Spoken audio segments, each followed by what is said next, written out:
Museum of Islamic Art will introduce a totally new family trail.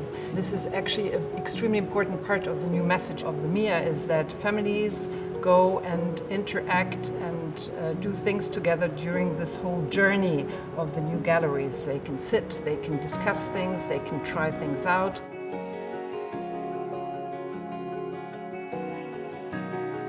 We will be having an astrolabe and a big screen where people can look at just to see how astrolabes function and what they are for, with the sky showing the different stars in Qatar.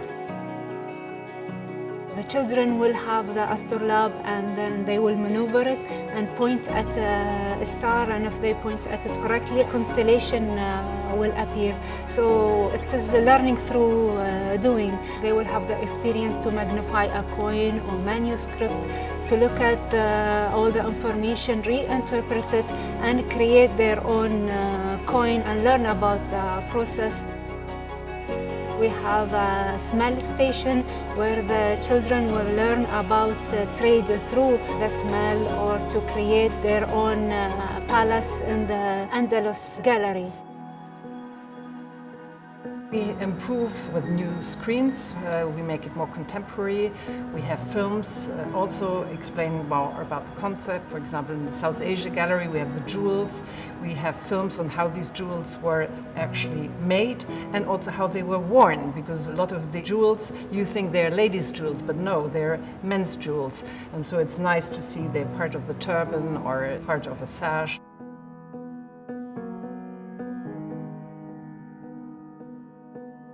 We have a completely new room on Southeast Asia, which is a first for Islamic art museums, because there is such a big population here from the Philippines, Indonesia, that we really thought it's absolutely central to focus on the Islamic art in this part of the region as well, because it's one of the strongest Islamic parts actually in the world.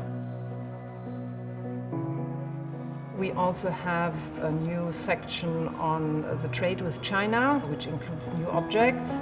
We have a new section on the religion, so we can highlighting what actually is a Muslim society, how is it kept together, the Ummah. So it's by praying, it's by going on pilgrimage, so we showcase beautiful objects that are connected to Mecca and the Hajj. We are going to display a whole Damascus room in the permanent gallery, and Kaaba textile in the religious practices gallery. Damascus room is an interior of a living room from a Damascus house that belonged to the 19th century, and it's been around now 3 years of conservation, where we had to go to the warehouse and check the crates and the boxes and assemble the whole room with around 170 objects and 280 stone pieces. Here we'll have a lot of new applications for hands-on experience with the families.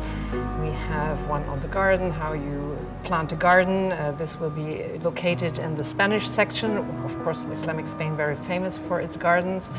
We have one for the jewelry. We have one on the war mask. Mia has this famous war mask, so we can actually go behind the war mask and then sort of enact a battle scene.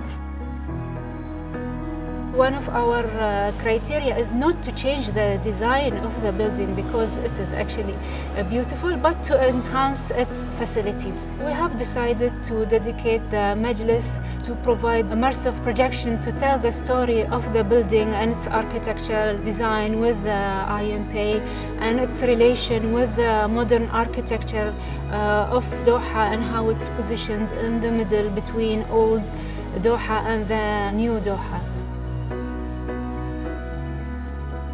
Even after we finish this project, we will keep seeking our visitors' feedback, because this is how we keep improving our services in the museum. History museums, of course, talk about a past, and not so many people are interested in the past, but the past is actually essential for everyone. It starts with your mother and your grandmother and your great-grandmother. You are what you have come from the past.